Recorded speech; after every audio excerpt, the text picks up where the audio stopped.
That's a really cool aspect about this project that you're highlighting. In all these 50 states, there's even Alaska, that's so far away from Florida, like, and yet these people are thrown together. They all speak a common language. They're all be able to work together, and they have the same common value of, respect and honoring freedom and doing what they felt was their duty and what was right. That's just so unique and amazing. And I think one of the things that people admire so much about the men and women who fought in World War II.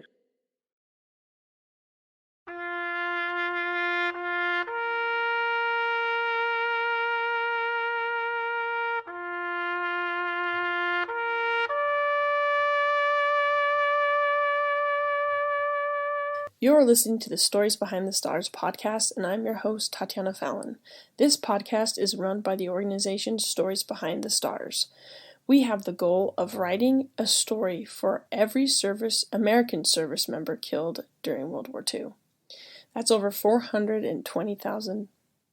We're accomplishing this goal through amazing volunteers who you will hear in this podcast as they research and write these stories. If you're at all interested in becoming a volunteer and researching and writing these stories, please check us out at storiesbehindthestars.org. Thank you so much for your time, and I hope you enjoy this amazing content that we're finding. This is part 2 of an episode I did with researcher and author Rona Simmons. There's a link in the show notes that takes you to her website to check out the books that she's written, and her newest book just came out. It's pretty amazing. Do you have any other stories that you found in your research doing the 50-state project you want to share with us? Oh, gosh. Of course, I had some from Pearl Harbor, as I mentioned. One from the USS Indianapolis. I did a gentleman from Georgia there were 8 men on the USS Indianapolis. And so I did all 8 Georgians from there. And that actually is the only thing else I'll add is that set me on my next path. I thought, well, since I live in Georgia, I ought to look at who else, if there's any interesting stories from here. And so I set myself a new challenge after finishing the 50 states. Georgia has 159 counties. And so I am now researching one soldier, sailor, marine, whatever, from each of our 159 counties. And luckily I went back and I had already done some for some of the other projects like the Indianapolis. And I'm up to 32 counties, so I only have 120 more to go.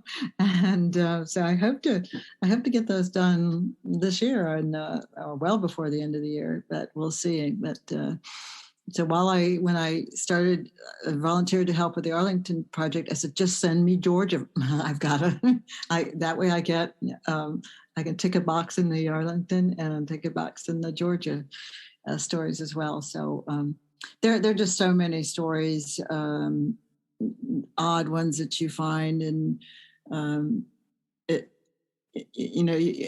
don't look necessarily for the really, this one's going to be so exciting. It's just good to put information around someone who has a relative that no one knows anything about, and hopefully find their picture and hopefully create their little profile. And then, but every once in a while you stumble on just a fascinating subject, and you'll often find that there are books written about a number of these incidents. Not always, but I did find one gentleman who was with the OSS, which was the precursor to the CIA, and he was his name was Tibor, and I can't even pronounce the last name. It's a bunch of long vowels and consonants. But he was sent into Europe because of his languages. He went into Europe to help rescue some downed pilots with a secret mission. And we actually landed B-17s again on a secret airbase to try to round up these airmen who had been downed and were hiding out in the woods and farmlands. And while there were missions that were successful in getting some of the people out, this one was not. And he was actually captured along with his entire group, and they were rounded up and taken to a prisoner of war camp and unfortunately executed by the Germans. So he and his group, none of them made it out, but they did it. They did rescue and send home some American airmen that were down, but none from this group of spies or rescue mission people on his particular group. So that would make a really good movie, or even like I'm a sure it Netflix TV is. series. Like I said, there's been at least one book written about it. So when you start digging, you think, "Gosh, this would make a great book." And then you look down some of their sources. There are 2 or 3 names of books, and so if you're intrigued, you can always go read more. So. Wow, that's the thing about it. It's like every time you do a new name, it's like you learn a whole new side of the war. And I especially think doing the Arlington Project right now, you're going to start pulling those really unique stories, because what did they do to get buried at Arlington? It's going to be unique, So that's why I'm kind of excited for this project, just to see like from all, and they're all over the country. Again, that theme of just all over the country coming together and being so distant. One of the things that I thought of while you were talking, though, about how this crew of 10, that they're from, 8 different states. But I think geographically, the difference between Massachusetts and Texas is probably the same distance between Greece and northern France, right? Like that geographically, it's that distant, and it's just a testament to the uniqueness of America's democratic experience, that we can have this huge geographical difference between these people. And back then, people weren't moving all over the country all the time. If they were born there generationally, they were probably born there as well, or they were immigrants, but they weren't like all over the country. And then here they are thrown together, and they can get along for the most part. I mean, I'm sure there was those who didn't. Yeah, there are those stories too. But. Yeah, there's those stories too. But like, it's just a testament to the uniqueness of what America is. It's like you can come and you can be different, and those differences are honored and respect. But those differences also empower us to get along really well with this common dream of this democracy that we live in. And I just think that's such an interesting, because in my head, I'm like, you couldn't get somebody from Greece and somebody from northern France to be able to get a plane to work and like run properly. There's no way you could do that. And I was like, what other continents? I'm like, okay, well, if you were to put America in that same distance in China, you'd have people who speak completely different dialects of Chinese. They couldn't work it out. I just kept going through my head. Like, there's no other place where geographically you could have boys from such far distances get together, work it out, and be successful. And so I think that's a really cool aspect about this project that you're highlighting in all these 50 states. There's even Alaska, that's so far away from Florida, and yet these people are thrown together. They all speak a common language. They're all be able to work together, and they have the same common value of, respect and honoring freedom and doing what they felt was their duty and what was right.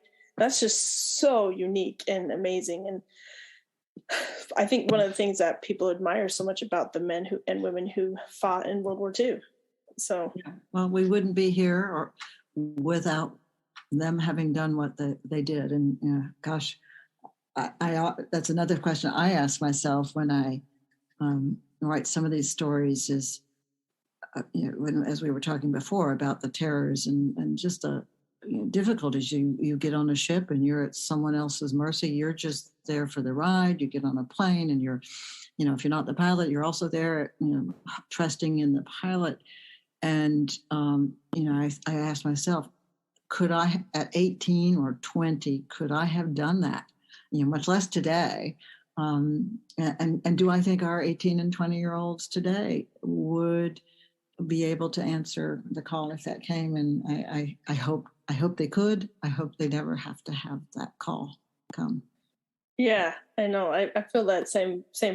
So I've had that same thought, similar. I think, people step up when they're called to step up, But I was talking to my brother. He works in the intelligence agencies for the government, and he just called me and he was kind of upset about what's happening in Ukraine right now and everything.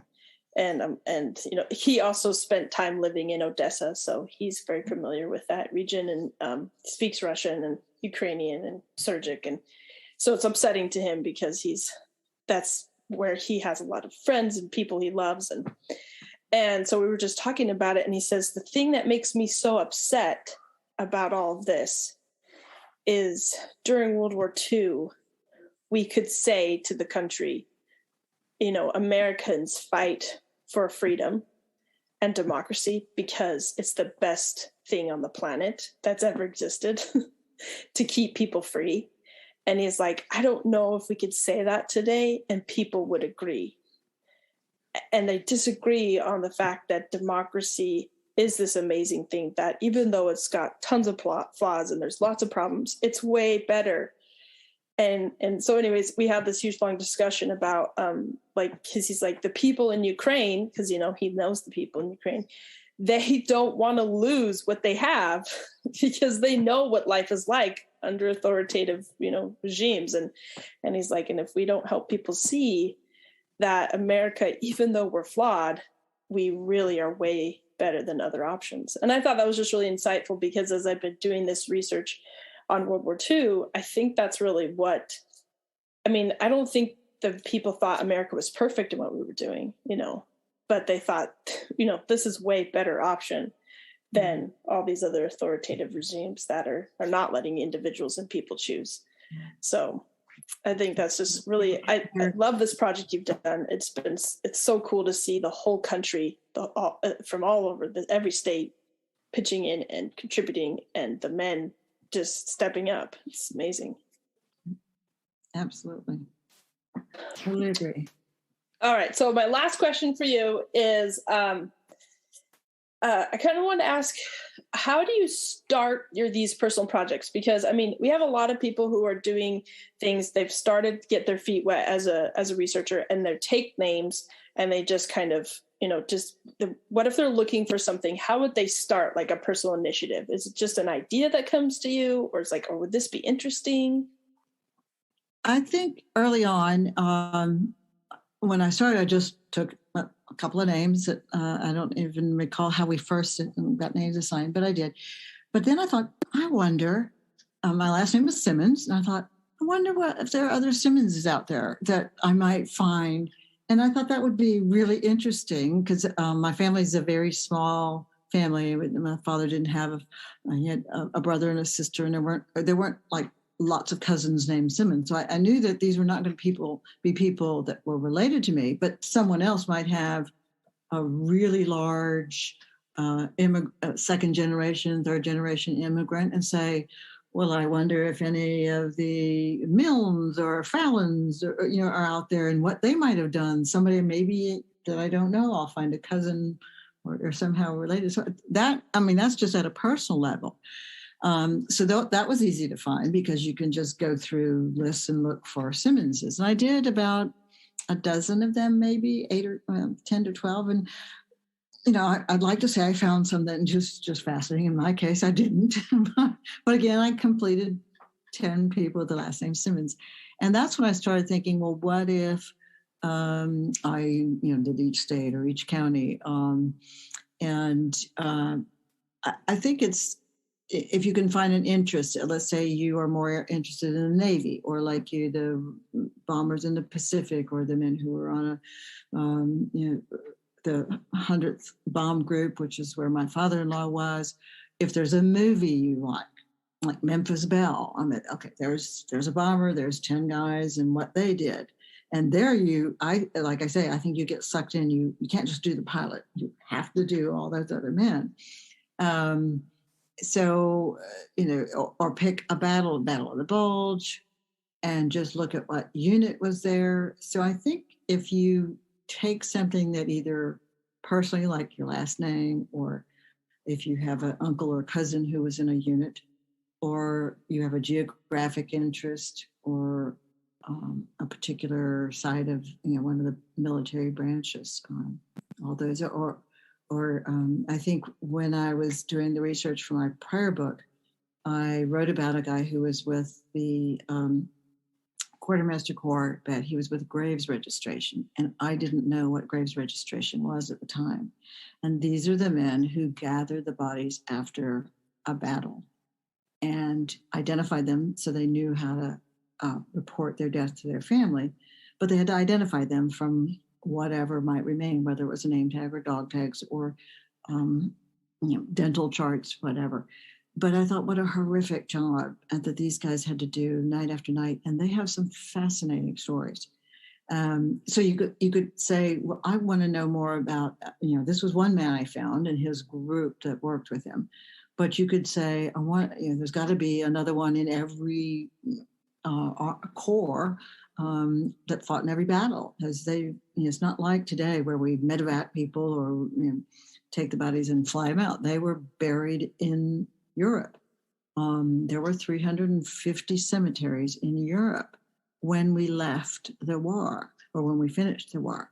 And the American cemetery in Normandy or in the Netherlands, the 29 that now exist around the world, they came from these 350. They had to be exhumed and moved to be reinterred in one of our cemeteries, or the families were given their choice whether they wanted to leave their soldiers in Europe or their fallen, their brothers or sisters or fathers or uncles there, or have them repatriated. And some did, but many of them, I think I'll say 2/3, I can't remember them, more left them there than had them brought home. But that meant if these quartermasters hadn't done their job saying John Smith is in this row, this grave, in this town, there's no way they would have been able to go get those people and move them and then give them a tombstone with their name. So, talk logistics, there's another phenomenal effort that went on. And so I think, whether you're a cook or a pilot or a combat engineer, or it's people that made the roads, built one gentleman I interviewed did nothing. I say did nothing. He, for his entire year overseas, he was a welder. He repaired one type of part for one type of aircraft the entire time he was there, which just tells you how many of these things were getting damaged. But that was his job, to take this piece off this aircraft and then re-weld it. And he had to know how to do that, so obviously it could fly again. So, if you're a welder, you might be interested in those guys who did welding, and you can find those people. All it takes is a little bit of digging to find kind of something that piques your interest, and then you're off to the races. I think that's wonderful advice. Once you kind of get your feet wet, you take some names, you kind of get used to how to do really can make your own personal project and dive in and start. I know we've gotten several people emailing us saying, hey, can I do this personal project? And I think, I don't think you need permission necessarily for us to jump in, unless you're wanting, like, it's a huge project and you want some other people to help you. We could maybe funnel some people towards you to volunteer. But I think that's a wonderful idea of just focus on something that really interests you, something you really know really well, and then dive in and start finding all those connections and pieces. Mm-hmm. And I think you'll be well fulfilled in your research. So thank you so much for coming on here today. Is there anything else you'd like to say to our listeners, or any advice, any closing remarks? I just say, if I always love to help people. I've done, as I think we started this conversation, I've done research all my life, and I thoroughly enjoy it. I'd be happy if anybody has an issue or just says, well, I heard what you said and I still can't find this, or I don't know how to go about something. I know we have many resources that you and Don have put up on the websites, but if somebody just wants to talk through just what we were talking about, finding an interest, or how you go about finding a quartermaster or a welder or something like that may not be in a video of how to do that, just drop me an email, give me a call. I help, and I'm more than happy to do that. So feel free. That's one thing that I really love about the community of volunteers we're building, is just how awesome and helpful they all are. It's really supportive, and I remember I was talking to Emily, who did the D-Day. She ran the D-Day database, and she said it was just like she built a whole new family of friends that she knows all over the country, that she has, a friendship with that's really strong. And I think that's kind of the cool part about, we're such a niche group it's like, oh, finally someone who loves to spend hours of their life like researching. It's comforting to know that you're not alone. You're not alone. There are lots of us out there. It's our passion. So yeah, absolutely, reach out. Well, thank you so much for taking the time to talk with us today. This is amazing content. I think really help our listeners on their journey towards finding these names and telling these stories. And thanks for your research. It's phenomenal to see what you have done. And I'll definitely put a link to your website so people can go find your new book and your other books. Very well written. And thank you so much for being here. Thank you. Appreciate it. Thank you so much for taking your time to listen to this episode of the podcast. A few things to be aware of.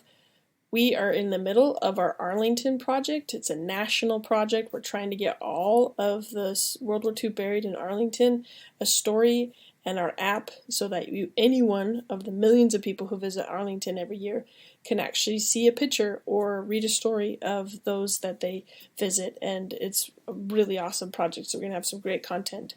So if you're interested in that at all, check us out at www.storiesbehindthestars.org and click the volunteer button to join the Star Corps and become one of our writers.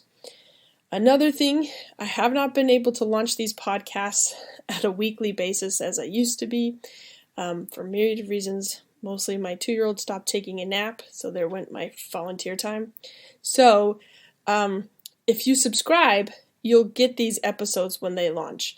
And if you want to help us fund a lot of our back-end things that we have to pay for, like the website and the VPN, we've created a Patreon account where you can go check that out, become a Patreon member, and support us that way to help us pay some of the fees that are associated with running a big project like that. So we appreciate all of our volunteers. We appreciate everything that you've done for us, and hope to see you next episode.